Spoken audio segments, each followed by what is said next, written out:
来場の皆様、ズームの先の皆様、本日はご参加ありがとうございます。ズーム参加の皆様の地域はいかがでしょうか。仙台は本日20センチの積雪となっています。足元の悪い中のご来場、誠にありがとうございます。ただいまからキリバス民間ユネスコ協会設立支援プロジェクトシンポジウム共に生きる未来へを開催いたします。私は司会を務めさせていただきます公益社団法人仙台ユネスコ協会の伊佐子みどりです。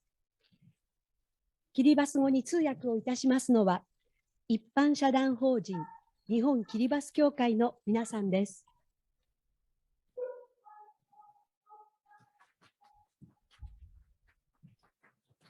仙台ユネスコ協会は数年前から地球温暖化問題を取り上げ、持続可能な世界を目指す活動を行っております。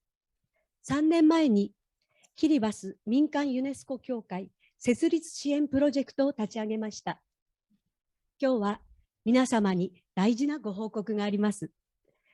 当協会三上和幸会長よりご報告とご挨拶をさせていただきます。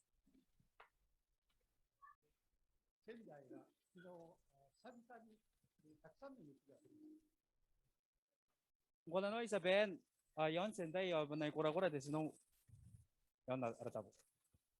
そのようなところ、悪い中、会場に本当にありがとうございます。またオンラインで参加の皆様、お忙しい中ご参加いただき誠にありがとうございます。Ang kami ada kamroy da mente online anda sila benda. 仙台ユネスコ協会は、第二次世界大戦の大変な明日の食料もないような厳しい時期に仙台ユネスコ協力会を立ち上げました。Sendai Yunesko Association ibon katiyaki iminte nakawon ba kayo ang natin. それはユネスコ憲章の平和の精神、これに感銘を受け、ユネスコを支援しようという市民運動ですが、世界で初めて仙台の地から始まりました。Sendai Yunesko Association, kundi association, katiyak yon de team, at iraw yon tion natin. その後、私たちは平和を実現に向けて、微力ではございますが、努力をしてまいりました。Mayroon din UNESCO Association. Sebelum kau koro arawaki, payong hindi kitiraw tiroy yon tonat. しかしながら21世紀に入って、考えてもいなかった新しい戦火の中にウクライナのような国がおります。Onde wabi me tawon century, kunagi arayang kaya arakanta niya yon de buaka. Ay pong kayo ni Ukraine o Russia. 戦争は一回始まってしまうとなかなか止まらないということを痛感いたします。Ganyan wagi de buaka. Ang kanil tuwan na takanganga. Payabon na kuna untuk kaya po ni men. 私たちは日頃の文化の交流を通じてお互いに平和の時こそ交流を深め理解し合うことが大事だと思います。Mayroon din仙台 UNESCO kunarayang o kiarawaki. Kasi nakakarawa sinarilitak yon de kaucha ora theme kanne ponteroy. さて、私たちは戦争以外にも大きな課題に直面しております。Mayroon din仙台 UNESCO kunya na betul na arakanganga kipay katayin kantani nga asika sinariyan koroy. 国連は持続可能な開発目標 SDGs を定めまして、その目標の達成に向けて努力しております。Mayroon din仙台 UNESCO semuanya wa karawan ke achieving the goal at the begin the stages.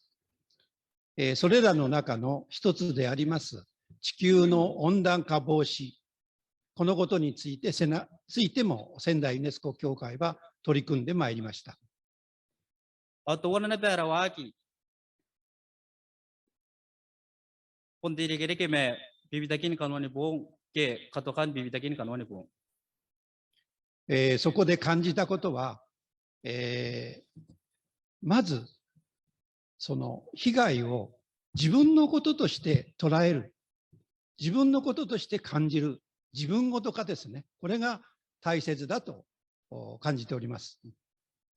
Onara yang oke arakan tani nga pa tebaye emonte kakawaki. Punana na kini pai pa segi kene kanganga meshinanu pa punara kanganga.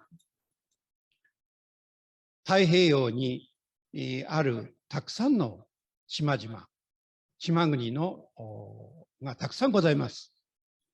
Erawada de nape yon tepe tepe ke それらの国々は海面上昇によって自分たちの国がなくなろうとしています。ode nape yon tepe tepe ke kai abun rotaki de ne kanganga ne yaron de sea level rise.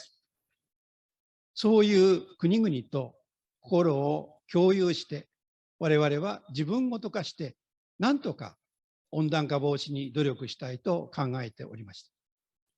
Ongaira na arakan tani nga ke pai asna de ni koroi. Punterere itaki mekain te tepe tepe ke on kareke de ne kanganga pa punara kanganga nape.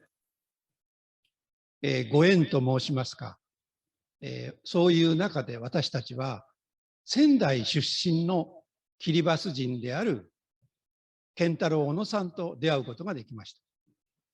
Abon ta karabarapa kita kakaitaw. Payari ke araito men metemen na kain senday abon kain nebe kilibes aten kentaro no. 健太郎小野さんのお話では、キリバスでも同じ目標、同じ夢を抱いておられる方々がおられるということが分かりました。Ona na tega ten kentaro kya na karak te kentaro. O sabon spata iya payay na pe kain kilibes asi tabuara yang ke pai ake ngaira kain de sende UNESCO Association askan ko koroi. そして、キリバスにもユネスコ協会を作りたいというお気持ちを持っておられるということが分かりました。Ayay na pe kain kilibes ake yang wa korowan UNESCO Association. 仙台ユネスコ協会はキリバスのユネスコ協会と連携を深めながら、さらにいろいろな世界の課題に取り組みたいというふうに考えております。Mayra kain de Senda UNESCO Association punara kanta ni nga pasinay karike pay mete tungaru UNESCO Association asina kai nikakei te no kanganga yonton na. キリバス共和国ではそのユネスコ協会、ツンガルユネスコ協会という名前がついております。Alan de UNESCO enate yon kilibes punde tungaru UNESCO Association. 東北地方にも津軽という日本の地名ございますので、我々には非常にその言葉も親しみやすい名前かと思います。Ye ne pe tetap yarana patsungaru yon saben. すでに、提案されたメンバーも揃って、今、法人の許可を待っておられる段階まで来ておられるそうです。On the day te tungaru UNESCO Association apuni ang wa kokorowan kekatiyan the association.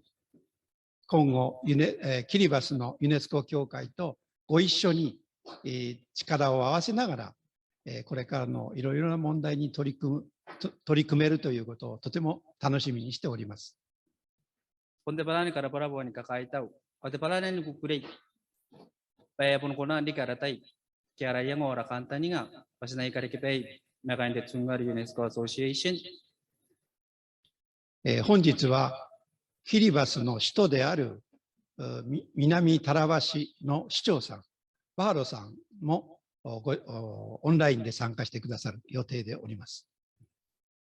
Ande po ngayon, enarin na ba te may TUC arana para ni ko baro. De po ngayon. またその他に本日は、仙台管区気象台の、気候変動海洋情報調査官であられる福島様、また、東北大学災害科学国際研究所の教授であられる櫻井先生のお二人も専門的な立場から本日の我々のシンポジウムにご登壇いただくことになっております。Ande po ngayon, temen na jawab isa, men jawab isin demet yang saben arana Mr. Fukushima, ate Tohoku University desarere arana Mr. Sakurai. どうぞ今日一日、皆様と共にですね、気候変動の問題についてご一緒に考える日になればと思います。どうぞよろしくお願いいたします。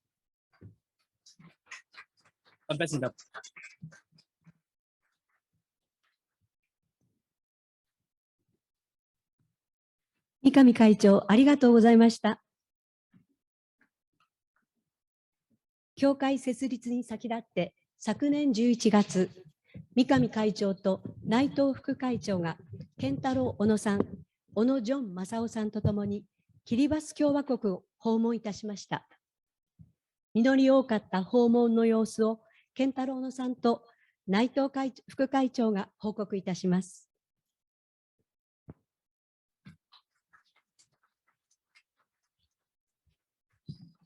皆さんこんにちは。副会長の内藤と申します。私はちょっとマスクを取らせていただきますけど、健太郎さんは取りますか？わかりました。先ほどのちょっとマスク、素敵なマスクなので、もしかするとつけてたと思います。どうですか？あそこにある、はい、旗と同じなんですけど、はい、でも話しにくいですね。取ってください。大丈夫ですか？ありがとうございます。それでは11月のキリバスがどんな風だったかっていう風なこと、はい、ちょっとお話をしていきたいなというふうに思います。ちょっと私のわからないところ、12日間、実質的には1週間ですね。1週間滞在させていただいたんですけど、わからないことがたくさんあると思うので、健太郎さんの方に解説をしていただくために、ここにちょっと解説者としてここにご登壇いただきました。よろしくお願いします。ちょっとこの写真見たことがある方がいるかもしれないんですけど、割とキリバスのことを、知らせるいろんなメディアの方にですね、この写真よく載ってます。これって健太郎さん、材質って何でできてるんですか？これはですね、屋根はですね、パンダナスと言いまして、日本語で言うとタコの木という名前もあるそうなんですが、その葉っぱでできている屋根材ですね。で、あとは、柱とかはですね、主に、こちらもパンダナスの幹ですね。ですとか、あとはヤシの幹なんかも使っています。実際に住んでいる家ではないと思うんですけど、これは何のために？これはですね、いわゆる水上コテージで、ある意味観光客の皆さん向けに作っているものなんですけども、伝統的な家屋はですね、基本的にこういう素材でできています。はい、ありがとうございます。この場所が何なのかっていうのが、もう少し先でお話をさせていただきます。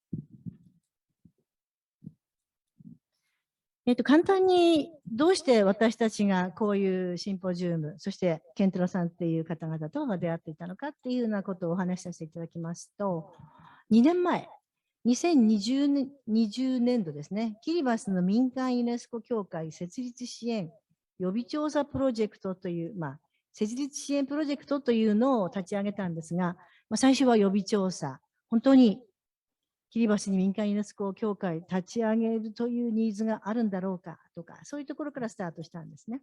で、2021年、準備プロジェクトと書いてあるんですが、実はコロナでかなり足踏みをしましたね。はい。ですから、今年こういう報告ができるというのは、ある意味私たちにとっては本当になんていうかな、奇跡的というか、出会いがあったというか、そういう気持ちになっております。それでは、そういうことよりも写真の方でいろいろお見せしていきたいなというふうに思います。キリバスに民間協会の設立が決まったぞという、そういうご報告になります。じゃあ、キリバスという国はどこにあるの？恥ずかしながら私も2018年まではよく知らないでおりました。この赤い線は何でしょう？日付変更線ですよね。ちょっとアラスカ、それからシベリアのあたりとかね、アリューシャン列島のあたりが少し曲がってるのはわかると思うんですけど、どうもここでぐちゃぐちゃにしている国何があるな。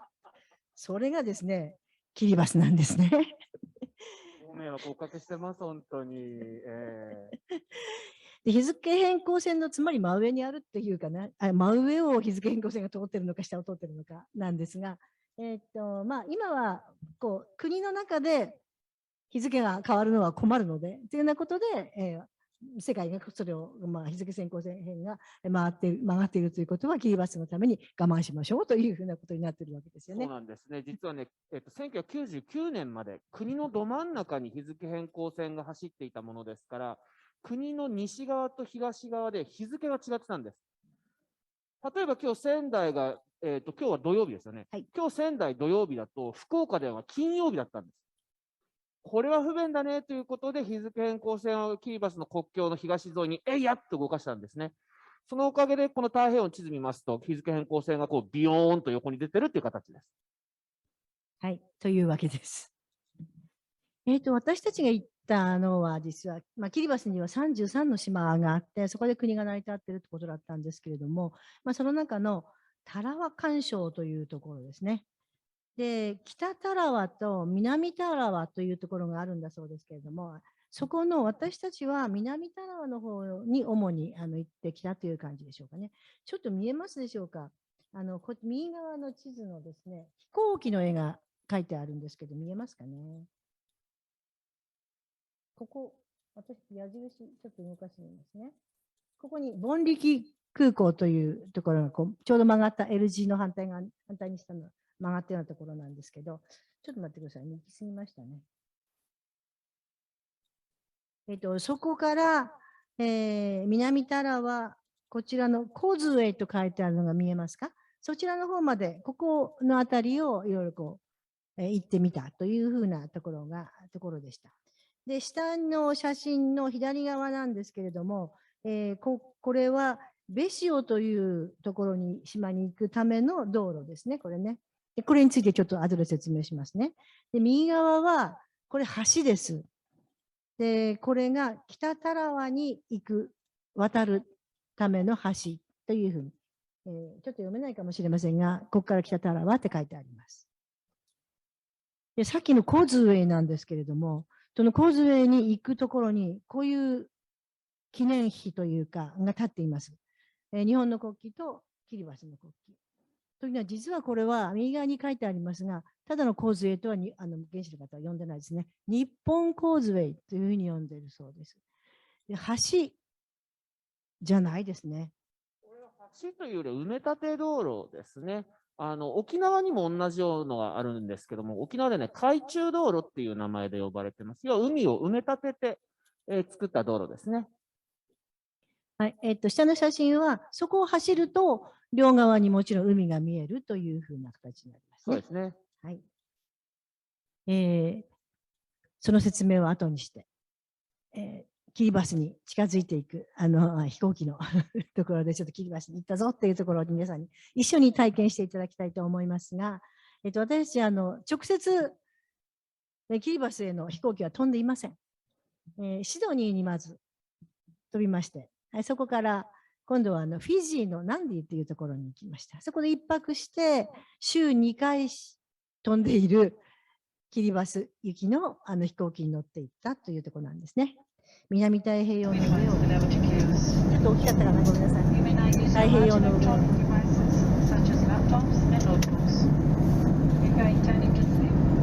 飛行機の上、太平洋を見ていると、突如、私が着ているこの服と同じようなエメラルドブルーの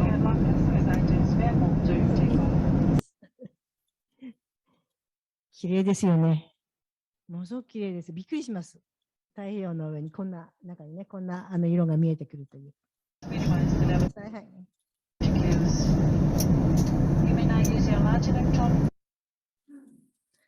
ちょっと雲がないとこういう感じに見えるんですけれども、だんだんこうキリバスに近づいてきます。フィジーと書いてありますね。フィジー航空ですよね。はい。見えないと思いますが、ここに何て書いてあるか、ボンリキインターナショナルエアポートと書いてあります。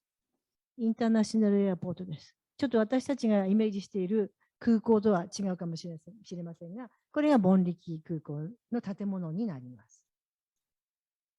空港に入ると、発音してください。ナウリ。というふうに言われます。これはどういう意味になりますかね。ナウリっていうのはですね、24時間使われる挨拶ですね。そしてこれ、マウリってこの挨拶だけではなくてですね、このあなたに祝福をっていう意味もあります。ですので、こう私たちキリバスの人たちはお互い会うと祝福を交換し合うという人たちですね。はい。ちょっと空港内部を、これはなんか、ケンテロさんが出てきた時とは違う、新しくなってたってことだったんですけど、こういうふうにこう、木身のような、木でできた、ちょっと素敵な内部の作りでしたね。これものすごく立派になりました。はい。ターンテーブルっていうこう荷物がこうね、ぐるぐる回ってくる。これがね、できたのは画期的だったんですね。これがなかった時はですね、壁にですね、1メーター四方ぐらいの穴があるんですね。そっからですね、荷物が一個一個出されるので、もう、うわって人が集まって、すごい状況だったんですけど、これができてかなり普通の空港に近づいたかなという感じがします。でもこの穴がありますよね。穴はいいんです。これ、外に直接つながってたみたいです、ね。そうです。換気がいいと、こういうご時世ですしね、はい。換気がいいといいかなと思います。はい。という空港でした。空港から宿舎、ホテルの方に向かう道すがらなんですけれども、まあ、いかにもキリバスらしい、あるいは南太平洋の国らしい、島らしいというふうな風景が見えてきます。この上のこの根っこがいっぱいあるのが、これが何でしたっけ？これはマングローブという植物なんですね。海水でも育つ植物なんですけども、これ実はですね、キリバスでは最近でこの20年ぐらいなんですけど、ものすごく積極的に植林の活動が進められています。これですね、実は日本のコスモ石油の資金協力で沖縄にあります国際マングローブ生態系協会という国際 NGO があるんですが、そこは本当熱心にですね、マングローブ植樹の教育ですとか啓発っていうのをしてくれてまして、でマングローブ何が大切かっていうと、いわゆる海岸侵食を少し止めてくれるんですね。自然の防波堤です。なので、マングローブを植えていこうということで、キリバス国内、このまさに日本の皆さんのおかげで再確認することができたということで、今、キリバス国内ですごくこれはもうマングローブを植えることはいいことだねっていうふうにして定着している状態です。はい。右側のこれはいかにも南国らしい感じですよね。はい。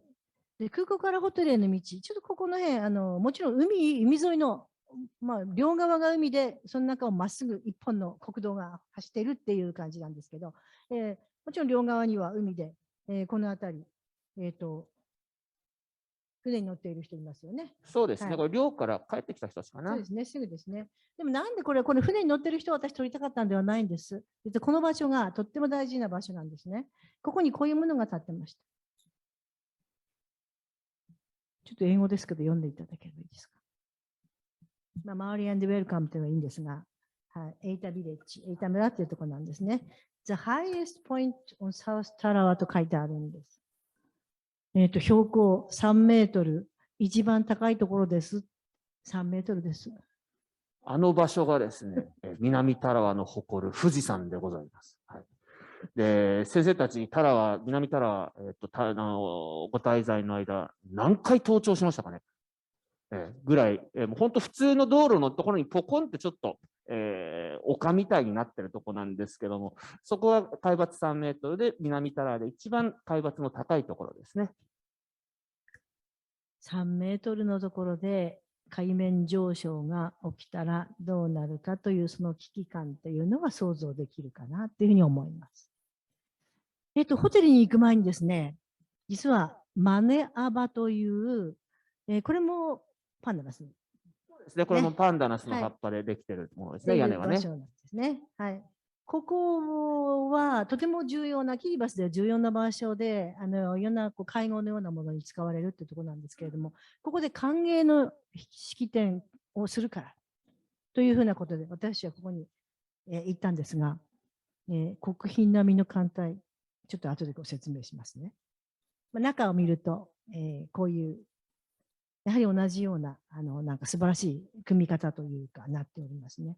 で、中に入ると、割と広々とした感じで、ここに、どうも長老らしき偉そうな方が座って待っていたというところなんですが、そこでですね、まず出されるのがこれです。ヤシですね。ここヤシですか。ここヤシの中に美味しい水が入っています。果汁が入っています。はい、こういうちょっと私たち笑顔できないなっていう感じの方がお二人。でも、ここで持っている、もしかすると、健太郎さん今かぶってますね。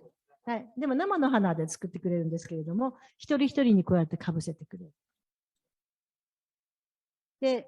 で、会長が代表して、謝辞というかね、ありがとうというようなことで言ってきたんですけれども、これを仕組んだのが、後から、登場されるバーロ市長です。実はですね、1月20日、フィジーの新しい首相が、キリバスを訪問したというニュースがありました。その時に歓迎の式典をしたのが、このマネアバ。ちょっと私、覚えられなかったので、何ていうマネアバでしたっけ？ここはですね、トカヌウエン・アウリアリア・マネアバという非常に早口言葉で、日本の皆さんは一回聞いても絶対言えない言葉だと思うんですけども、このマネアバ集会場っていうのはですね、まさに内藤副会長がご説明いただいている通り、南タラワの中で一番格式の高い集会場と言われてます。キリバスで集会場っていうと、その日本の公民館とはちょっと違いまして、集会場兼神社みたいな感じなんですね。ですので、大切なお客さんが来るときにはそこで歓迎をしたり、村ですとかコミュニティの自治を決めたりというふうにするところなんですけども、ここで歓迎を受けるというのは本当にキリバス国内では一番の歓迎の方法です。僕はキリバス人生30年なんですが、このマネアバに入ってこの歓迎の儀式を同席できたのは僕初めてでした。なので僕自身も本当に光栄な機会でした。で、そこを出て、ホテルへ行ったわけですけど、例えばね、日本とかなんかの高級リゾートホテルっていう風なところではないです。ただ、とても瀟洒な感じの南国らしい、ウチレイレイ。牛レレイですね。ウシレイレイ、そうですね。ウシレイレイホテルに行ったんですが、はい、なんとフィジーの首相もここに泊まったそうです。どの部屋かなっていう。奥の方ですね。奥の方、はい、2階じゃなくて1階 ?1 階ですね。はい。わかりました。じゃきっと三上先生とか、はい、健藤さんが泊まった部屋ですね。よりもうちょっと奥かな。はい、奥のはい、スイートルームのところですね。そっちのです。わかりました。はい。はい、私たちは泊まりませんでした。はい、ここがフロントですが、やっぱりコロナの影響でしょうかね、このパネルとかなんかありましたね。そうですね。はい。シドニーとかの空港も全部消毒というふうなことが設置されていましたね。はい。これぞキリバスな、海は生活そのものっていうキリバスらしい写真かなというふうに思います。この船に乗っているのは、お父さんとちっちゃいお嬢さんですね。でしたね。はい。本当生活そのものなんだろうというふうに思います。ちょっと健太郎さんの計らいで、先ほどのこのエメラルドグリーンのところというのは、実はサンゴの、砕けたというか、砂なんです。砂は砂でも白い砂なんですね。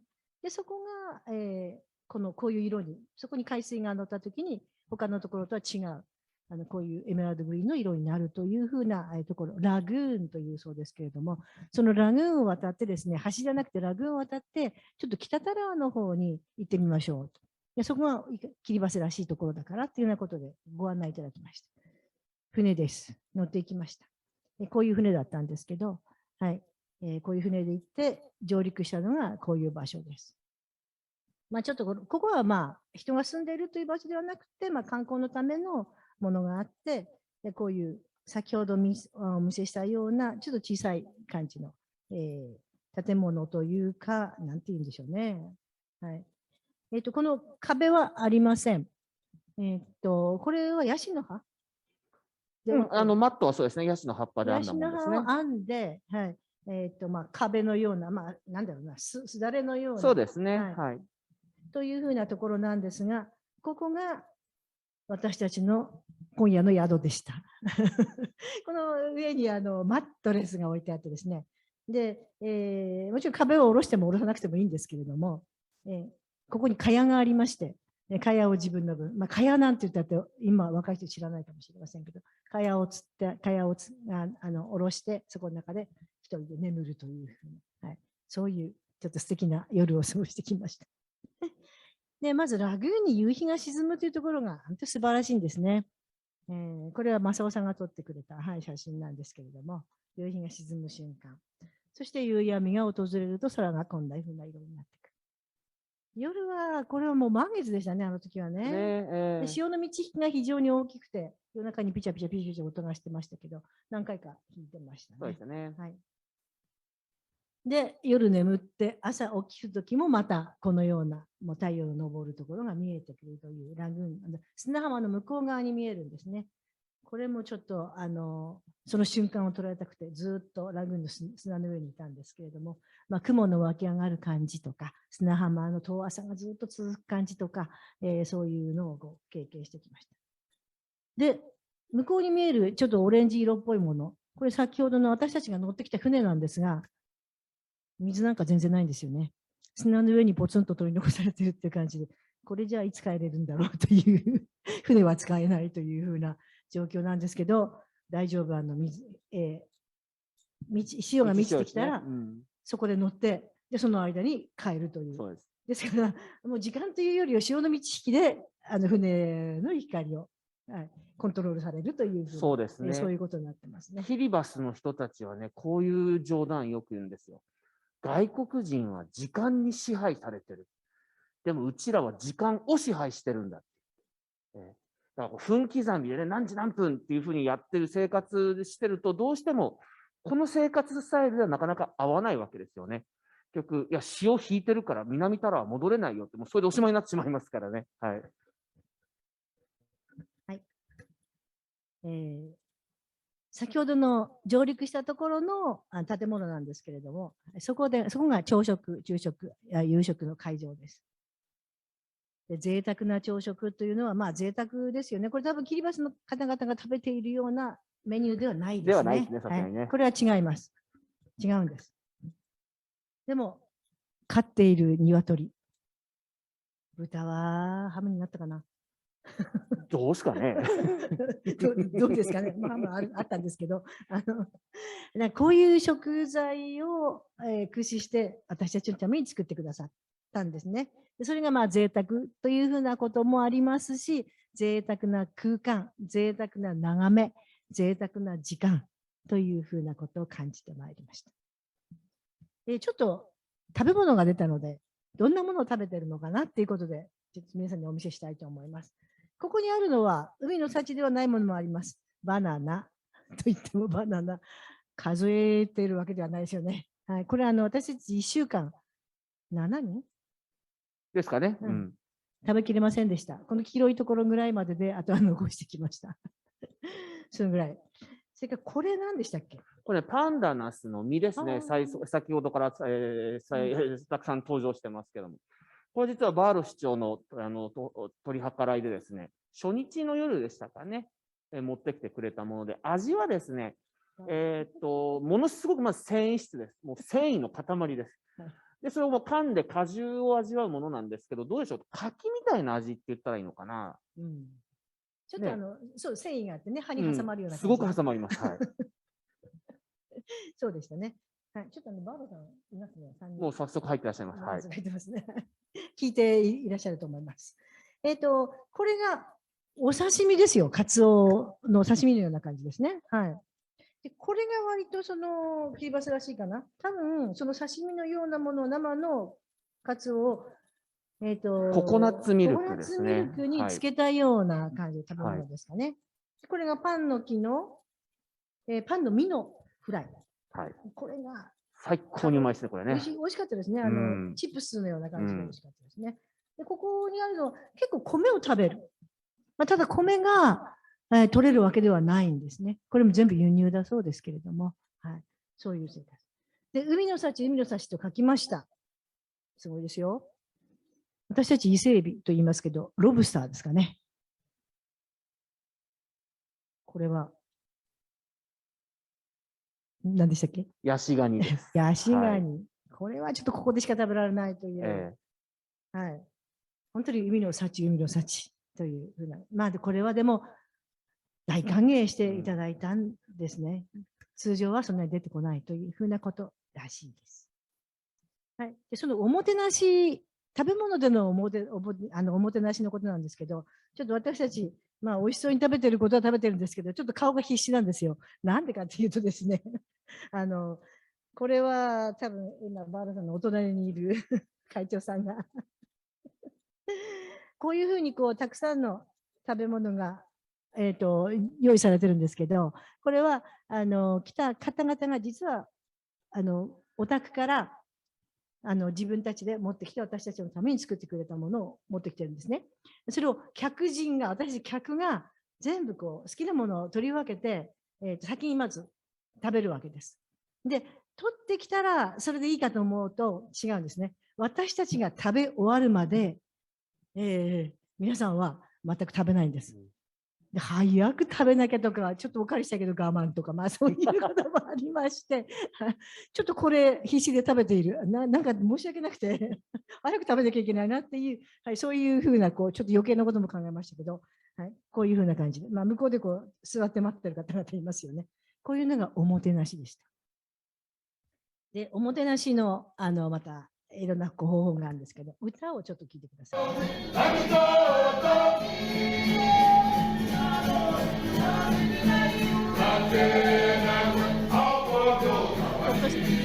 わかりますでしょうか？これね、ギター一本で歌ってます。ちゃんとハモってます。楽譜がないとも聞いたんですけど。楽譜はないですね。例えばクリがすると、ラインスケを歌って勝手にヤングダッシュになってるんです。素晴らしい歌の感覚センスを持っている皆さんですね。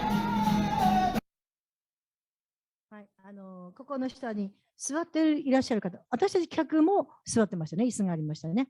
で、ここで椅子があって、あとは大抵は普通はあぐらをかいて座っているという、床に座っているというのが普通の、格好のようです。はい、これも、あとはね、おもてなしのダンス、踊りですね。これもたくさん見せていただいたんですが、ちょっと重すぎて全部がここに入りきらなかったので、これは写真だけにしますけど、通常の主婦の方のような方々ですよね。それから一族の中には必ず切りバスダンスの上手な方がいらっしゃるようで、この方、とても勇壮な踊りを踊っていただきました。で、これは子供たちですね。この子は小学校の6年生でしたけれども、ほとんど踊れるという。そういうふうなことでの歓迎のダンスも見せていただきました。で、ちょっと私がとても気に入ったダンスの方がいて、この方は後でお教えしますけど、手に持っているもの何だと思いますか？ここにナイフがありますね。ケーキなんですよ。生クリームのケーキなんですけど、それをこうやって持って踊るんです。いつ落とすかどうか、ハラハラしたんですけど、全く落とさないというか、つまりものすごく体幹がしっかりしているというかね、運動能力的にはすごいんじゃないかなっていうふうに思いました。健太郎さんいろいろ向こうに行って、いろんなことができるようになったけれども、2つだけできないことがあったっていうことを聞いたんですね。まあ、それはしょうがないかなと思うんですが、その2つとは何だったんでしょうか？一つはですね、木に登ることなんです。はい。キリバスの男性って基本的に木に登れないとダメなんですよ。なんでかっていうと、毎朝と毎夕方ですね、ヤシの木に登りまして、ヤシの木のてっぺんまで行って、ヤシの樹液を取るんですね。これを実はそのヤシの樹液と水に混ぜて飲むものなんですけども、男性の仕事なんです。でもこれはね、すっごい体幹が真ん中しっかりしてないと登れないんですね。本当素手でススススって登っていくので、これができなかった。あともう一つ、裸足で歩くことなんです。キリバスの人たち、基本的に生まれてから裸足なので、足の裏すっごい熱いんですよ。で、結構ボコボコしてるところも平気で歩いていっちゃうんですけど、この2つだけはね、僕ちょっと残念ながらできなかったですね。でも今でもできないし、まあちょっともう無理かもしれないですね。はい。ヤシの木って枝ないでしょ、上の方まで。あれにすがりついて登ってくるんですよね。だと思います。ちょっと切りバス出すの、はい、ちょっと本物を見せてもらいます。ダンスのには歓迎の踊りですね。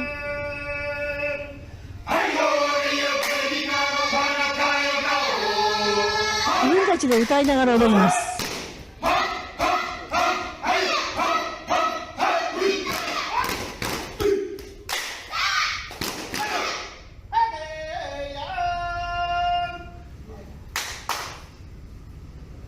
これを何種類も見せてもらったんですけど、違いがよく分かんないし、どうやって覚えたんだろうなっていうぐらいめっちゃ難しかったですね。はい、街の様子をちょっとお見せします。ちょっとこれその辺にありそうだよなっていうんですが、何階建てか分かりますか？3階建てですね。これがキリバスの超高層ビルになります。3階建てが最高だそうです。ちなみにこのビルの中にですね、在キリバス日本大使館、日本の大使館がですね、このビルの2階に、今年の1月1日付で開設されました。ですね。これ3階に JICA があったそうです。3階に JICA ですね、国際協力機構っていうのかな、今、はい、が入ってます。はい、そういうところで特徴的なものがやっぱりこう見えるんですよ。これ、私たちも通信に使うようなもので分かると思いますが、ここにパラボラアンテナがあるのが見えるでしょうか。つまり、先ほどのこの下にありますけれども、パンダラスで編んだような家に住みつつ、こういうものも同居してるんですよね。でそういうことによって、一体生活がどのようになっているのかっていうことは想像できるかなというふうに思います。皆さん、裸足で歩きつつ、みんな携帯持ってっていうふうな、そういうことをやっている国ですよね。これ下の2つなんですが、ちょっと私が面白いと思ったので、ちょっとこれ、こちらはね、多分ね、洋服屋さんなんですよ。洋服屋さん。こっちはね、多分洗濯物なんですよね。区別が私はつかない。みんな区別つくんでしょうね。なんとなくわかりますね。ちょっとそういうふうにこう非常になんてオープンな、はい、洗濯物ももちろん下着もですけど、そういうものも全部ぶら下げて道端に国道の脇に干してあるというふうなでした。国道なんですけどね、南タラワで走ってる国道っていうか、その舗装されてる道路って1本だけなんですよ。本当こう島の細長い島の真ん中に舗装された道路が1本走ってますよっていう、本当国道1号線ですね。はい。もう2号も3号もないんですけどね。はい。キリバスのお土産といえば、あそこにもありますけれども、貝細工で貝で作ったですね。で、私たちここに歓迎の首飾り、貝で作ったものをいただきましたけれども、これは割となんていうかな、町のというよりは、旅行会社さんのところにあった、ちょっときれいな感じのお土産でしたけれども、これはヤシの多分葉っぱで作った工芸品ですね。そうですね。それから、街の中にはこういうふうな、お店があって、これが特徴的なんですね。ちょっと、イサゴさん、前に出てきてもらっていいですか？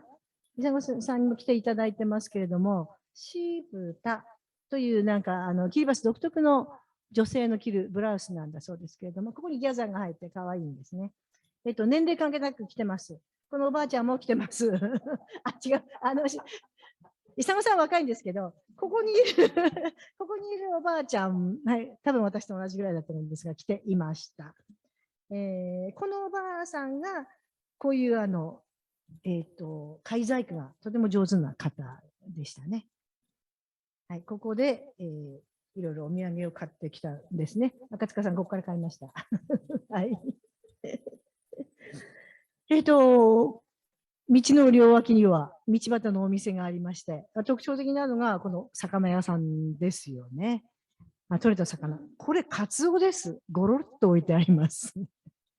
これもしかするとマグロかなっていう。もうちょっと大きいんですけど。うん、キハダマグロですね、これはね、はいサイズ的マグにね。ロですね。トビウオ。トビウオ。あと下のお魚はわかりません。ブダイの仲間ですね。まあ、要は熱帯魚です。はい。これがですね、道のその国道の脇がもう海ですから、こう船があって、これ網ですね、網。まあ、要は自分、ここから朝取りに行って、取ったものを並べてるっていう感じなんでしょうか。ただ冷蔵庫ではなくて、クーラーボックスに氷を入れて、そこに置いているって感じですね。あとはこれは果物屋さんっていうのですかね。これはそうですね、パンかな果物とかいろいろ。それはね、この、パパイヤですね、これはね。パパイヤ。はい。パパイヤ、これパンダナス、はいかぼちゃかな、かなはい。でもですね、このように炎天下30度ですのところにビニール袋に入れてぶら下げてあるんですね。この中が何度になってるかなって、まあちょっと想像してしまうんですけれども、こんな感じで、ものが売られている感じです。ちょっと課題というか見てきたものもありますので、そちらの方の話をちょっとさせていただきたいと思いますね。海岸線、やっぱりゴミの問題というのは非常に大きいかな。ゴミは、よく目にしたのは結構ポイ捨てしている人。それから、集めてはいるけれども、これがゴミの集積所です。じゃあ、この後どうするのか。集積しっぱなし燃やすとかっていう感覚はないそうです。で、かつての日本でもって私もすごく思うんですけど、自分たちで始末をしていましたよね。でもその頃っていうのは、燃えないもの、プラスチックがなかった。今、ここの中で問題になっているのはプラスチックですよね。それをどうするのかというのは、多分、日本とかがこう50年、60年で培ってきたものが、もしかして役に立つのかななんて思ったりそうですね。ちょっと補足をしますとね、これはキリバスだけではなくて、太平洋の国々全体の課題ではあるんですけど、いわゆるゴミの焼却炉っていうのがないんですね。これやっぱりそのゴミの焼却炉っていうのはものすごい建てるのにお金もかかりますし、維持費もかかるので、実はグアムなんかでもまだないんです。はい、グアムなんかもゴミはそのまま処分場に、持ってって埋め立ててるっていう状況ですので、これは本当ね、キリバスももちろんそうなんですが、太平洋全体の本当に頭の痛い大きな課題かなというふうに考えています。ですから、健太郎さん行く前にゴミは持ち帰ってください。ということで、私たち、あちらに行って1週間の分のゴミは持ち帰ってきました。はい、これはですね、僕がキリバスにお連れするとか、一緒させていただく方に、皆さんにお願いしてるんですけど、プラゴミは絶対持ってきてほしいんですね。燃えるゴミは紙とかはいいんですけどもね、やっぱりこう、新しくゴミを増やしてしまうのもちょっとどうかなという気持ちもありますので、そういうふうなお願いをさせてもらっています。はい、あと右側の上の方は、これ配線なんですね。船です。それから下が廃車、ひっくり返ってますね。キーパスにいると、日本語を書いた車が結構通っていくんですよ。なんとか、ドライブスクールとか、なんとか幼稚園とかって書いたような。つまりね、日本からそういうものがそのまんま輸出されていて、それを使っている。で、そこで故障してしまえば、まあ、修理もほとんどままほとんどできないですね。特に今の、いわゆる、固有名詞っていうのかな、プリウスとかね、ああいうハイブリッドの車は本当キリバスで壊れてしまうと、もうちょっとお手上げの状態になりますね。で、その廃車も結局国内では処分できないっていうのが大きな問題ですね。はい、なので、これは置きっぱなしだったんですが、まあ、その後ニュージーランドの支援を受けて、廃車は回収が始まったというふうなニュースは聞きましたね。でもやはりそういうふうな支援がないとなかなかできない、というふうな国であることは確かですね。もう一つの課題として、水と土壌の問題。まあ、先ほどお話したように、サンゴの砂ですから、まあ、ここは多分保水性もないでしょうし、多分地下水もずっと放っていくと海水に到達してしまうなんてこともあるんだと思いますけれども、まあ、ですから地面に直接植えているものを見ると、本当にこの辺のなんだろう、ぽやぽやっていう、ちょっと野菜畑とは思えないような、はい、もう育ち方ですよね。ですから、これは何か土かなんか入れたものを大きな鉢のような、こう、畝のようなものを作って。そうですね、畝を作って、この、キリバスではですね、化学肥料って輸入できないことになってるんですね。なんでかっていうと、サンゴの砂でできている地面ですので、化学肥料を使うとあっという間に地下水を汚染してしまうんですね。なので、基本的にキリバスで作られている野菜は、今でいういわゆるオーガニックな野菜なんです。自然の肥料を使ってコンポストですとか、そういうのと、サンゴの砂を混ぜてですね、こうやって、植物とか野菜を育ててるっていう感じですね。なんかこういうこれ肥料なのか何なのかはしなきゃ分かんないけど、この袋いっぱいありましたね。そうですね。これも多分ね、コンポストが入ってるものだと思いますね。あと場合によっても、そこに直接苗を植えちゃうこともあります。はい。で、こういう天気です。このお日様。いかにもね、南の国の。で、必要なのは、こういう給水という、はい。これありましたね。これがないと、井戸からだと、塩分の高い水が出てということで、これはもう、例えば、料理とかなんか使っていったり、ミルクを溶かす水に使うっていうふうなことになると、子どもたちが、塩分を取りすぎることによる短命というかね、そういう問題もあるということでした。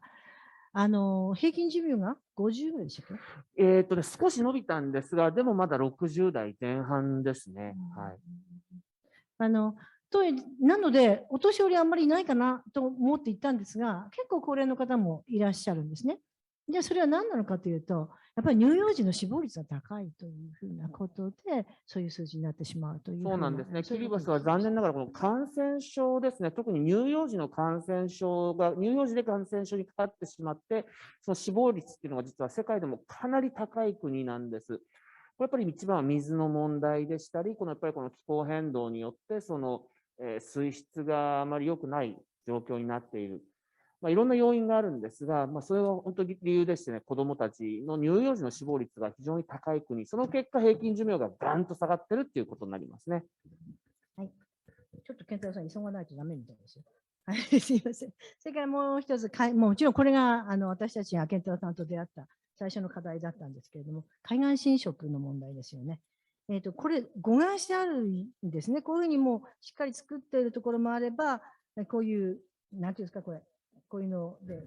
仮置きですよね。サンドバッグって呼んでますけども、ここに砂を入れて、海岸侵食を防ぐ形ですね。で、こういうところ、海岸線もかなり崩れて侵食されている状況があるんですが、とても悲しいのは、やっぱこういうふうに木の根っこがもう、土の中から出て倒れているというふうな、こういうふうなところがすごくあったというのは、実際の目で見てまいりました。それとですね、これちょっと日本人ちょっと知っておいていただいた方がいいかなと思うんですけど、実際に太平洋戦争の戦場になったんですよね。で、日本軍が残したものです。なんていうんでしょうね、大砲。大砲ですね。で、ここでね、これ子供がね、リコーダーの練習してるんですよ。2人ぐらいいたんですけど、なんだろう、響くのかな。なんかよく聞こえるかもしれないんですけど、なんか2回ぐらい行ったんですけど、どっちもリコーダー弾いてる子がいたんですけどね。でも遊び場になってるんですよ。ちょっと心がなんか騒ぎますよね。日本、もちろん慰霊碑がこのようにありましたけど、大変な戦場、タラワの戦争、戦いっていうのがあって、それはアメリカ軍と日本軍。で、日本人は玉砕してるんですね。ただその前に、玉砕の前に、割と現地の方々と交流を持ったっていう時もあったけれども、そう追われてからは、日本軍が、キリバスの方々をやっぱり殺戮したというふうなこともあったということで、そういうことはちゃんと理解しつつ交流をしていくというふうなことは大事なのかなというふうに思っています。はい、これはちょっとですね、中国が最近とても進出というか援助してくれてるんですね。で、ここに、はい、こういうところに大きな看板が立ってます。中国の方。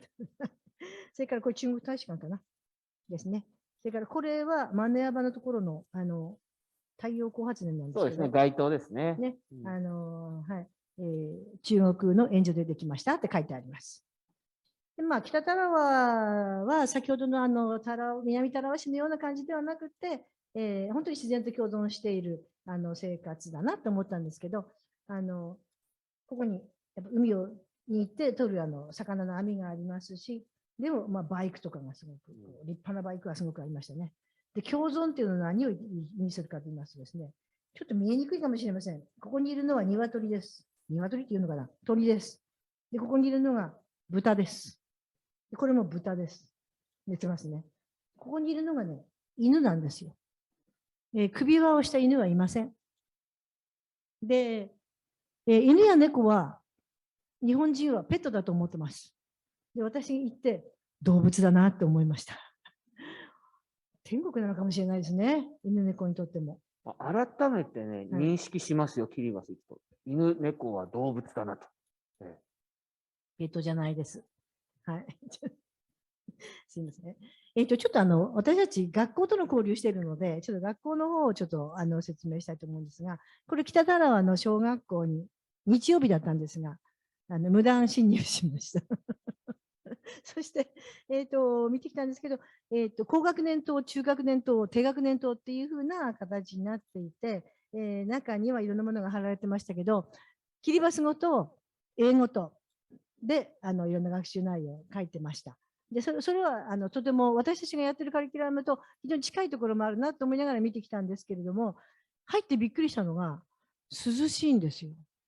ものすごくこの建物涼しいんですね。外すごく暑いんですよ。でも中に入ると日陰で涼しい。これ本当冷房なんかいらないって感じですね。これはね、本当ね、生活の知恵なんですよね。このパンダナスの葉っぱの屋根材っていうのはね、ものすごくいい断熱効果を持つんですね。なので、本当すっごい強い太陽の熱を浴びるんですけども、この屋根の下に入ってると意外と涼しいんです。やっぱ島なので常に海風も吹くことも多いですので、それでね、本当に思った以上に涼しく、涼しい中です。はい。やっぱ同じようにこの屋根のね、天井の作りっていうのは、非常にきれいにこう編まれていましたけど、まあ、ちょっと校長先生がなんか何者かが侵入しているらしいということで、慌ててやってきたんですけど、いろいろその後、怪しいものではございませんということでお話ししましたけど、これはサクレハートカレッジといって、これ高校なんですね。高校で、ちょっと多賀町高校と交流をし始めているので、ちょっとそこにもう一回ご挨拶したんですけれども、コンピューター室、立派なコンピューターはありました。それから、まあ、いかにも高校生は同じだなっていう感じだったんですが、小林先生、ここにいるのが、この間、事前にお話、交流をした先生2人と記念写真を撮ってきました、校長先生とね。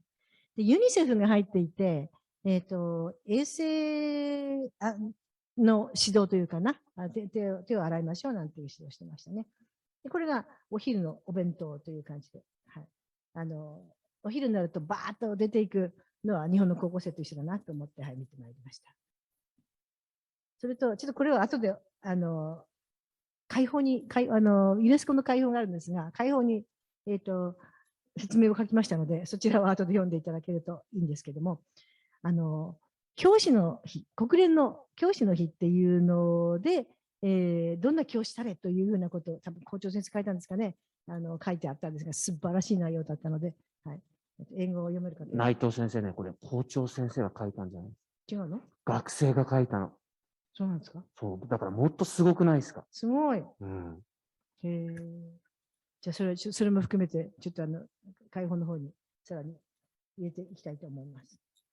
交流している小学校、ちょっと可愛いので。先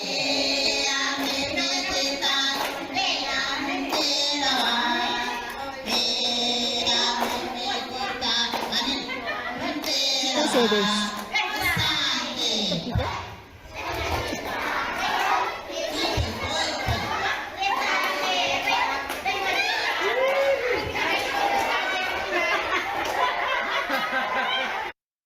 なんで聞こえました？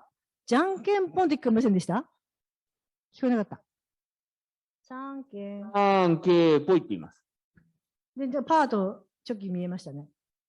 これは日本軍の兵隊さんが教えた。そう、日本軍の私ではないんですけども、はい。これ、戦争中に日本の兵隊さんが教えててくれたんですね。で、じゃんけんっぽいなんですけど、キリバス語には J の発音がないんですね。なので、日本って英語で言うと Japan って言いますけど、キリバス語は J の発音がないので、Japan じゃなくて Sapan って言うんです。だから、じゃんけんっぽいも 3K っぽいになったわけですね。はい。2年生ですね。これは分かりますか？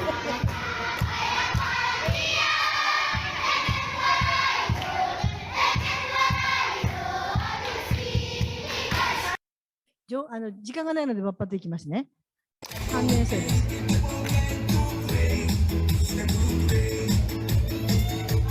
とにかく踊りで何かを表現してるんですね。何かを教えてるんです。はい。で、4年生も踊ってたんですけど、ちょっとこれ特徴的だったので、写真でちょっと説明しますね。メンズレスポンシビリティっていう、あとウィメンズレスポンシビリティ。つまり、女性の役割、女性の責任、男性の役割、男性の責任っていうふうなことで、踊りも、なんか家事を、クッキングの様子とかっていう踊りをしてた。まあ、そういうふうなことの教えを方をしているという学校の中で、ということを、まずお伝えしておきたいと思います。でこれが面白いんです。5年生です。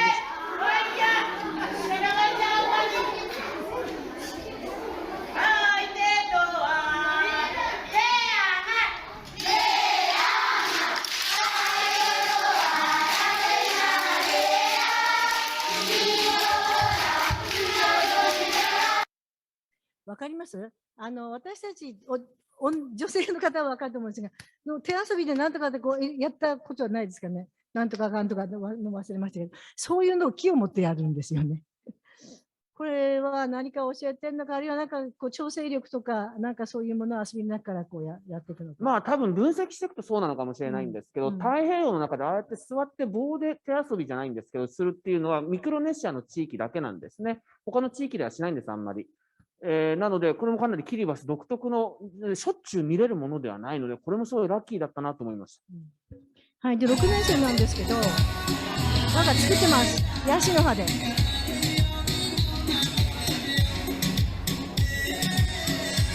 なんか選ばれた、すごいかっこいい男の子がダンスをしている間に、他の子たちがこうやって作ってたんですけど、わかりますかね？ここに、そこにもしかすると持ってきてるかもしれません。この子たちがこういうヤシの葉を使っていろんな工芸細工ができるっていうふうな、そういうふうなことを示してくれたものです。で、校長先生、やっぱり女性でした。はい。今日気仙沼の方の方を見てますので、証拠写真です。お習字とか、あとこれは特別支援学級の子たちがこう作ってくれた絆っていうね、そういうものをこうちゃんと届けましたよっていうことなんですが、こういうのもパンダナスもありますけど、多分この辺は輸入品ですね。高いんじゃないでしょうか。リンゴはそうですね、輸入したもんですね。はい。こういうふうなことでおもてなしをしてくれました。私ちょっと子供たちの写真をちょこちょこ撮ったんですけど、ちょっと見えにくいかもしれません。何を撮ったか。目を撮ったんですよ。ものすごく綺麗な輝く目をしてるんですね。こういうことか、こういうこと。でこの子撮ったのは、ひょうきんな顔で、だから撮ったんじゃないです。これを作ってくれた子です。そこにあると思います。はい、この子供たちなんですけど、本当にこう目がとっても綺麗なんですね。で、この子たち、目が綺麗だから撮ったんじゃないんです。自転車3人乗り。私たちは車で走ってるんですけど、同じぐらいのスピードでこうついてきて追い抜いたりするんですけど、3人乗りプラス1。どこに何が乗ってるか分かります？この子のこの前にですね、取り乗っけてるんです。一体どこにハンドルがあって、誰がペダル踏んでるのかよく分かんないんですけど、はいまあ、こういうことを軽々とやってるっていうふうな、ちょっと面白い子たちだったな。で、こう手こう振ったりするわけですからね。大会いいんですね、きっとね。はい。はい、そして、どうもいらっしゃいますね。はい。ニコニコ笑ってます。南田原市役所に行ってバーロさんと、はい、お話をさせていただきました。ここにバーロ市長さんがいらっしゃいます。健太郎さん通訳です。で、これが入り口ですけどね、バーロさんですが。ちょっとお土産も持ってきました。仙台の玉虫煮とか、はい、そういうものを扇とか持ってたんですけど、ここで津軽ユネスコ協会の準備しているよっていうふうなことを聞きました。でちょうど南田良市が市政50周年というふうなことで、なんかいろんな行事をして、新しい賞というんでしょうか、はい、もう作っていらっしゃるということで、ちょっとこの意味がすごく泣けてくるような素晴らしいものなんですけど、ちょっと時間がないので、説明はちょっと後に知りたい方は個人的に来てください。素敵な内容のものがありました。はい。ということで、これからバーロさんのお声が聞くことができますので、今、準備できてる感じですか？はい。準備できているようです。一番下の、ここで見えますね。ご正前にいらっしゃる方々が今から出てきます。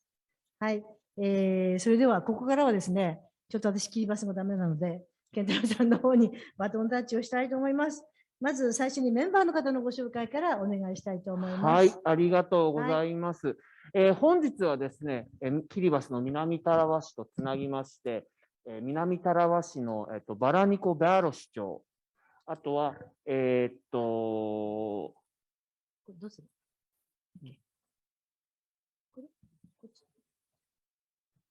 共有の停止かな。はい。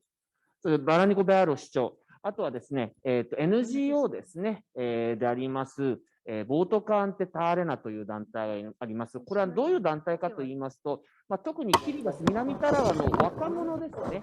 若者に対してキリバスの伝統的な文化ですとか、伝統的な技術ですとか、それぞれの一人が持っている技術をですね、できるだけ守って伝承していこうという団体の会長さん、タビア・カバオガさん。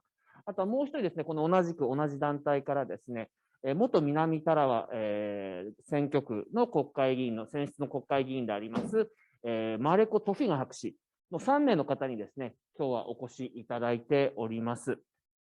で、pada naman kami rin ako ini, Meia, Tavia, Dr. Narako, okay?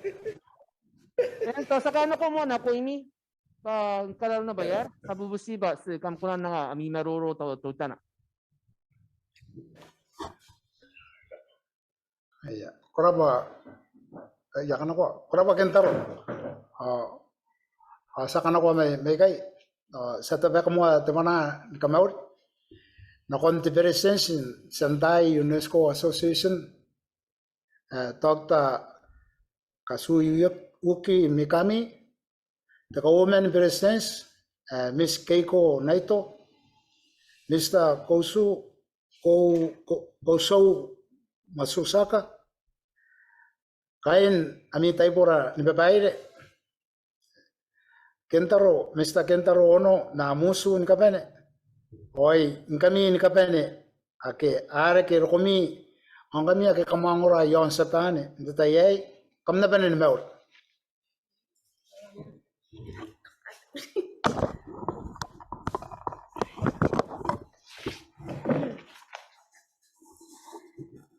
Sendai UNESCO 協会会長三上和幸博士、副会長内藤恵子様、松坂幸三様、そして執行部の皆様、健太郎小野さんとご家族の皆さん、そして画面越しにはなりますが、本日お越しの皆様、ナウリ。Rotana no te kukuri among the best that Ibukia founding members of Tungaru UNESCO Association, Akiara Kerokoia, or Kaki Kenaberokoia and the Tayay, Ibukini Kanganga, Tapua, na Kanuan Tapia, Islan Kuntarawatina inano. Aikai Araya founding members, Akiara Kerokoia and the Tayay, Mr. Tapia Kapaua, Nanangatayo, Dr. Marco Tofinga, Nangamengu, o Aipuningai, Paranko Taro.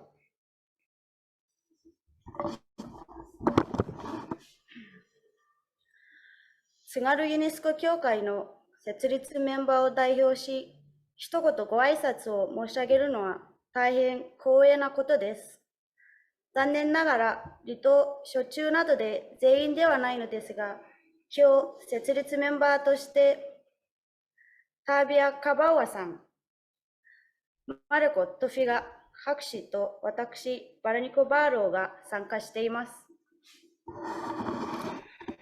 Ilimoa, tapi kata pana, ne bona kono wente meu, kai kona ni karikia, ani kariya pa nari ke ratai, meroro nte pungai, natarira, o manira, na yon santai isaban. Irei tanaba, te pana an kakaitau, na koni kentaro manausu, yon sapan, o yon tarawaikai, ade asian nangananoia, na yatai, o yatapo pa sinakona ni karawa tero ndeitak erang ni kakawa kiai mangkami ikaraparik ne yanita ipuki ni karawa ndairan au meroro ai na koimi まずはじめに、今日こうして仙台の兄弟姉妹の皆さんとお会いできることに、神様に感謝したいと思います。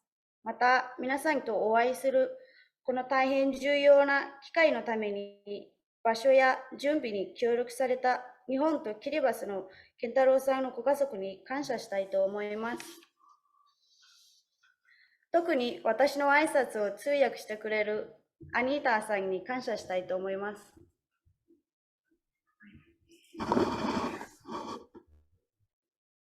Igore intakinna pa yakan tapanin roy nkai anoin suat te sumaru UNESCO Association alto kamapun sana nora ka totona yasan karawa terita kinakon the Ministry of Education the Ministry of Internal Affairs ipugin karinaki apa founding members na aswai mo ang tauroy nakandin na kon tetayay atauroy din ako nisian roy parongan na katian tungaru UNESCO Association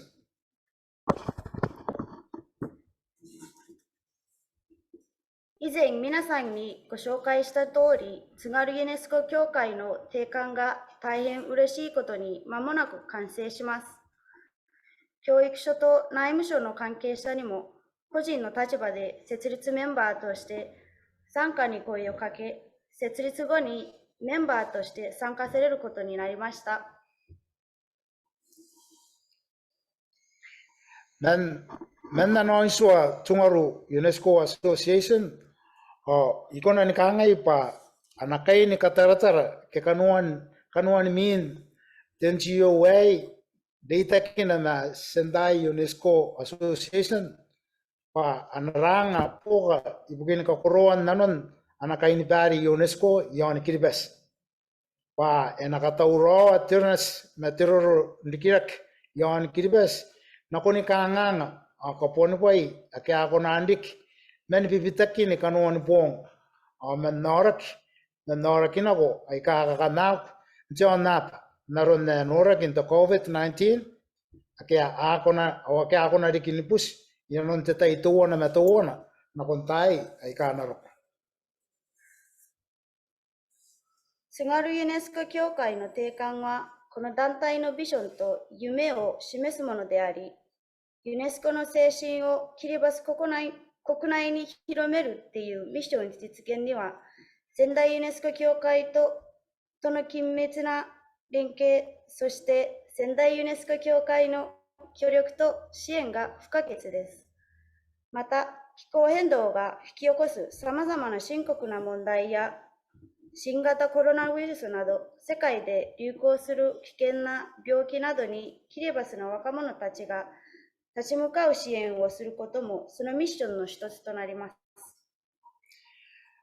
Kaungan kati matuan narakati ay kararoy men pungan pa anaki po men kinaki ay arapotan namata nanwaya merikiyaya itekir pasingayan ko kati matuan aratete aranene aramaye Arapain nora kini kiribes.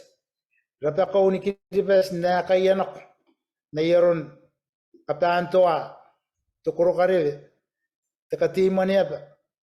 Teu rapono. Akawari kita bewa. Na kayanok. Katima toan. Arakati. Na anuan te kiribes. Kina kiye. Temu muamat. Te karinarine. Na tenanon napay. Tangira. 我々がキリバス人であるとのアイデンティティを守るためにキリバスの大切な伝統文化を守り伝えていくことがとても大切です。我々の文化とは言葉であり、歌であり、踊りであり、伝統的な医療であり、カヌー作り、ヤシの地液取り、ウツボの罠作りやさまざまな漁法などの伝統技術であり、人を大切にする気持ち、お互いに尊敬し合う気持ち、隣人愛と愛情です。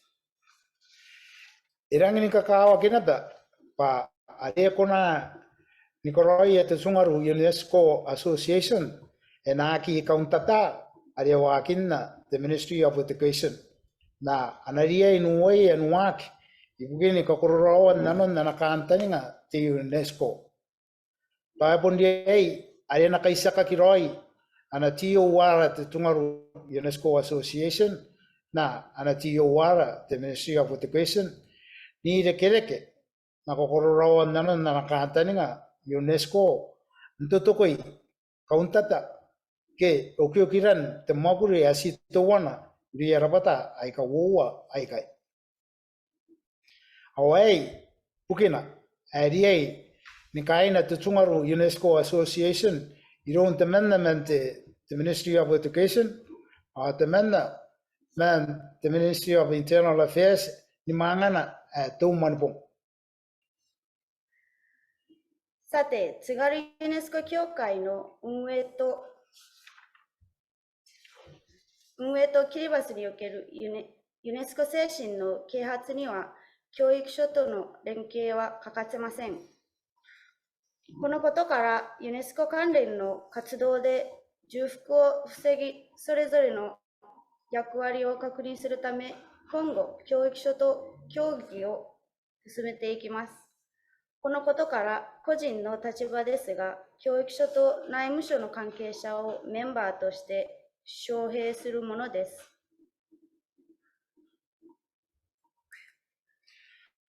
Aikai akia kona antakin man na witer antatayay ikaw ngay founding members aika raw datakin tatayay anakamata tayriga ke yakiran in kaparaparay roy numeroro ano pun takin na ba akai iswain takin na anorak pariyay na karinak.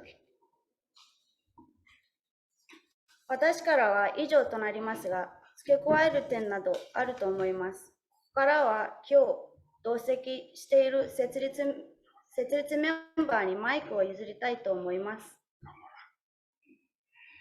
Era batongora ako basinda ba niyanita namlaytak kaparaburin temeroro kanaro na payay aradaw man kami tenauri teroy te tapomo iyaran tayo no. ご清聴どうもありがとうございました。また、アニータさん、通訳をどうもありがとうございました。お聞き苦しい点がありましたら、どうぞよろしください。最後に、皆様の祝福、平和、繁栄を祈願し、私の挨拶とさせていただきます。どうもありがとうございました。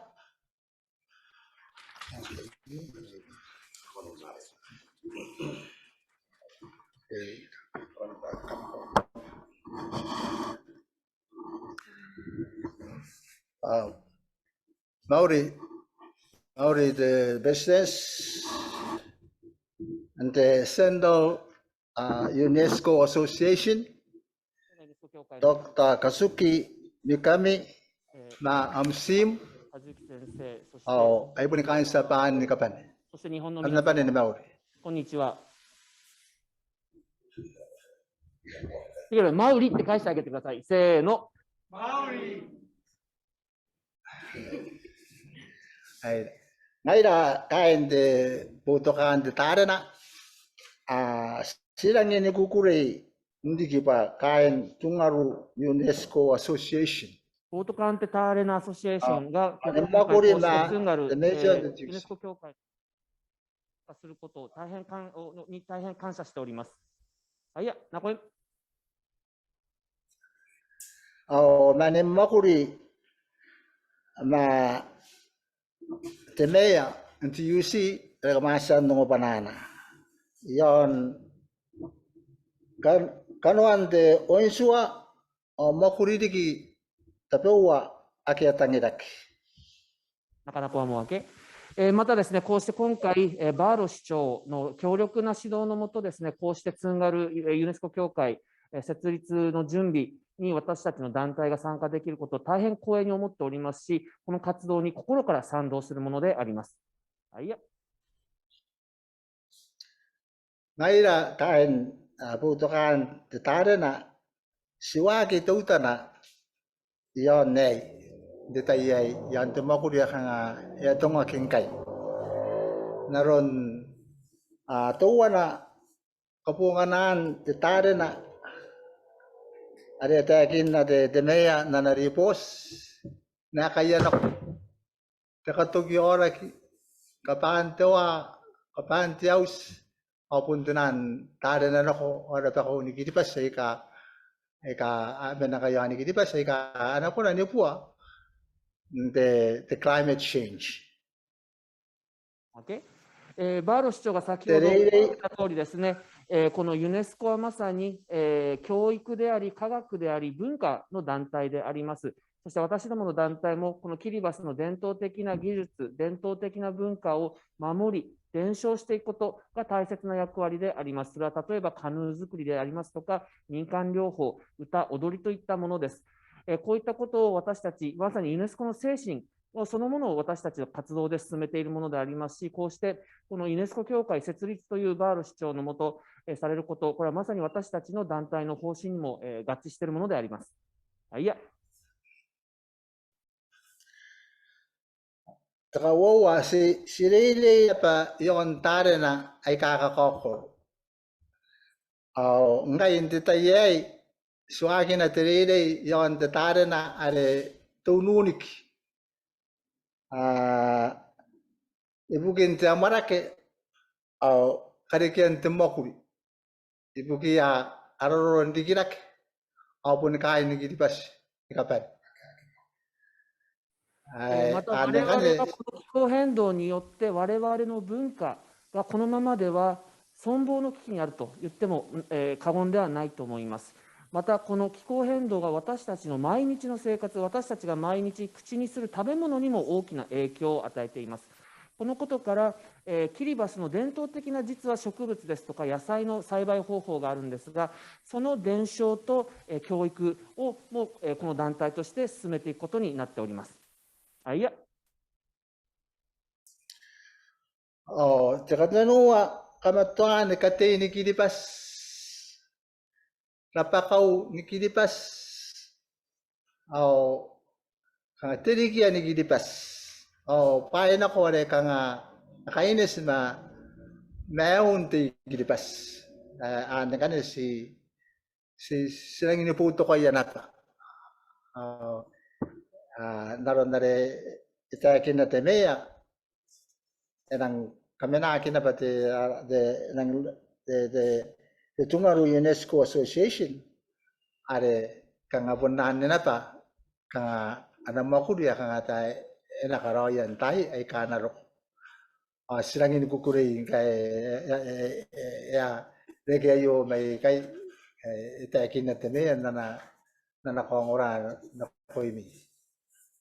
またですね、ツンガルユネスコ協会の設立後ではですね、私たちキリバス人としての存在意義、私たちキリバス人としてのこの先の将来、私たちキリバス人としてのアイデンティティも守り伝えていきたい。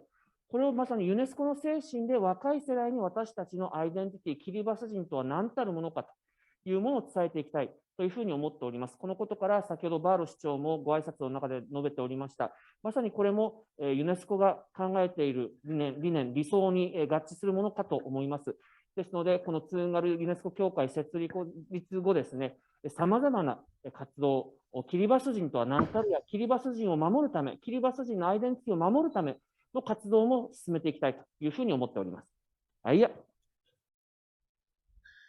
Kapan ni maroro away punte tekara para pa na koy mi American sa pan ngay damay kay guys sa buata ki ditayo kanga ni bubu ni kate terapata ay enarang ini ponga na ibuki ni gilipas tayo ikanaro ko hindi kira ke etamaro ibuki ay gilipas ay kamrang nibuto kayo may sapan o ipun tikara para pa ni kapan na koy mi ikan di sapan na may ipupukin ako ni gilipas ay mga tayo kasar na ko kampasin na pa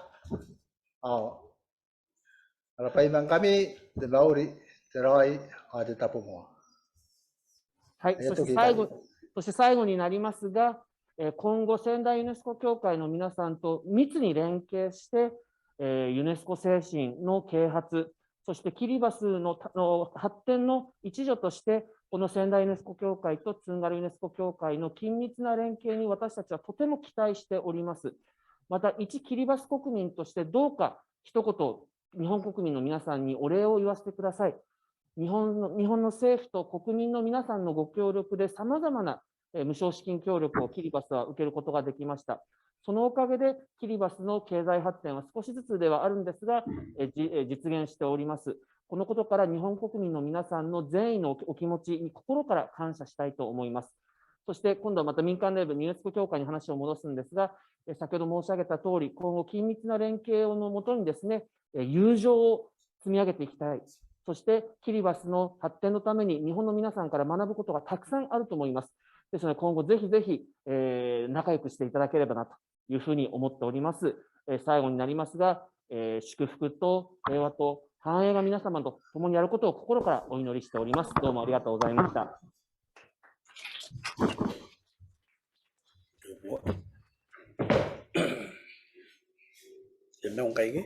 はいや。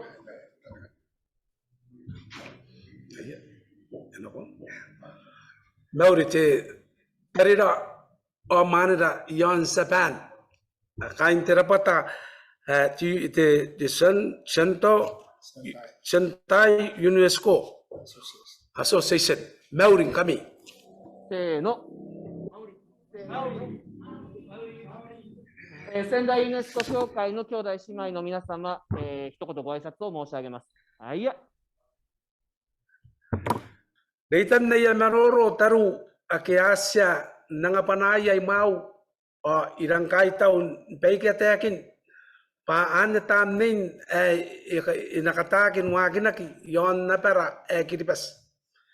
Taya yon narisa man kanuan narakakamakuri yon anakakamakuri terapata pautakan tatara na. Tapaya swakin nan tatayay siguro yaram makuri ni pupuki. Nako ya taputan no meta aki akainan no tay pupuki ni tira nako aki tare na aki aminan terapatayo.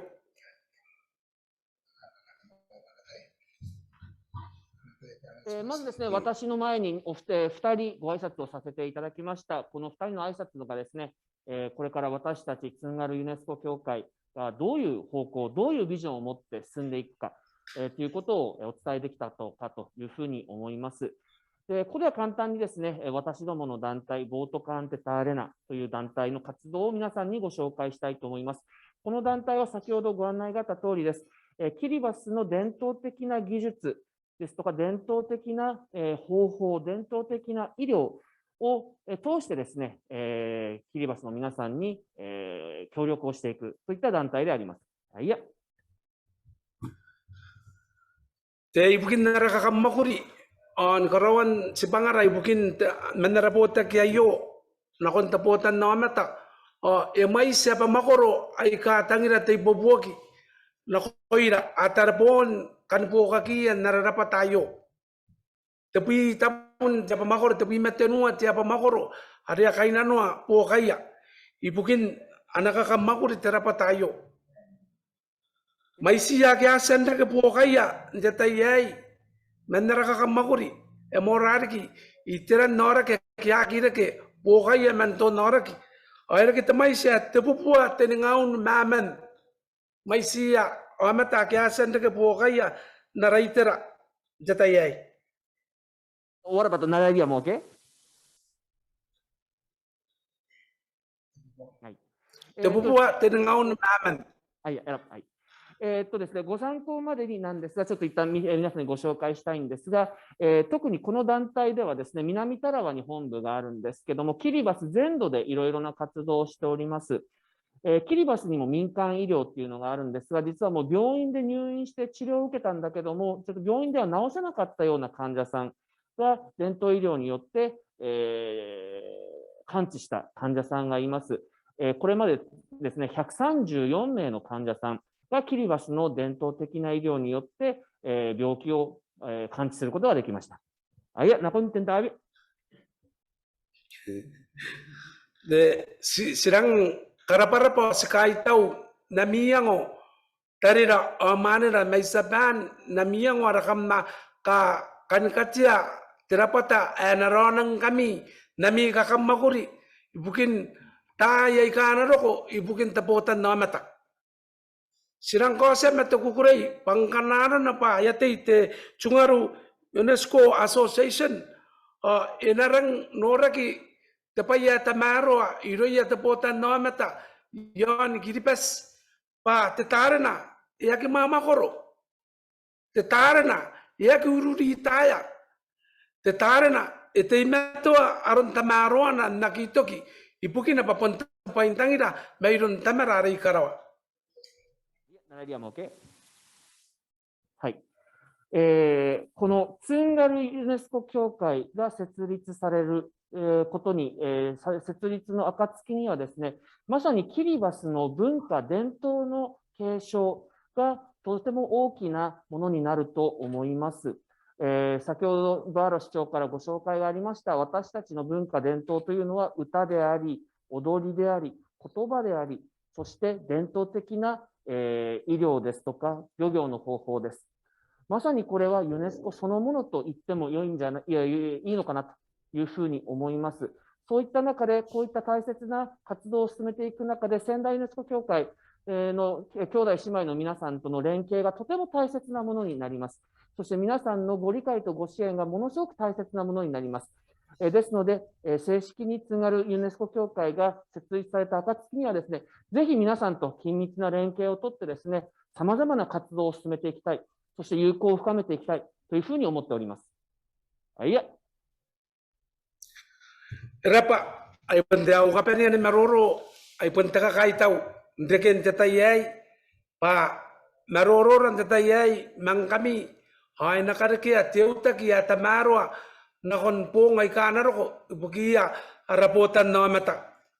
Ami pa itamauri, teroy, o tetapemoa. Besi na pa.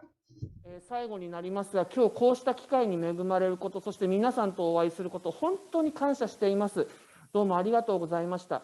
今からこの1秒先、1分先、1ヶ月先の将来が楽しみでなりません。これは私たちキリバス国民がこれからも繁栄していくために、そして生き残るために大切な活動になっていきます。機会をくださって本当にどうもありがとうございました。また最後になりますが、皆さんに祝福と平和と繁栄のお守りが常にあることを心からお祈りして、私のご挨拶をさせていただきたいと思います。どうもありがとうございました。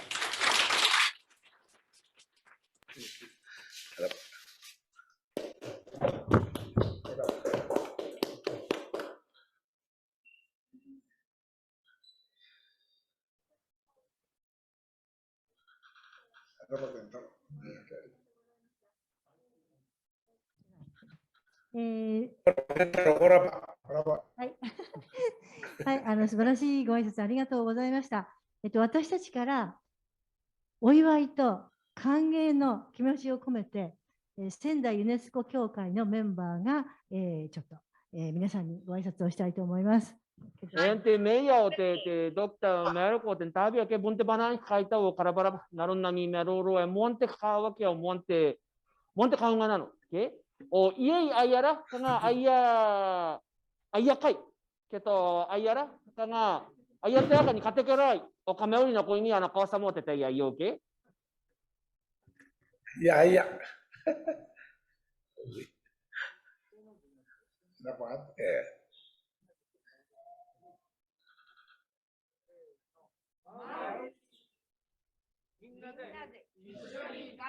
Gauri. Gauri.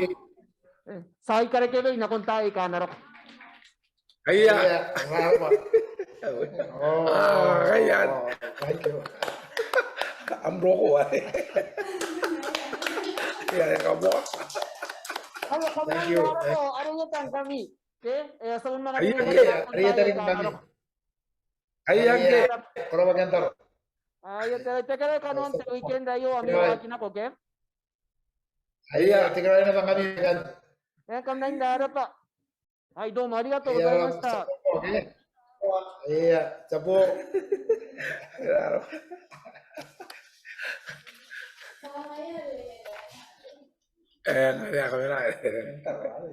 カンバシンラパ。皆さんありがとうございました。これで午前の部を終わらせていただきます。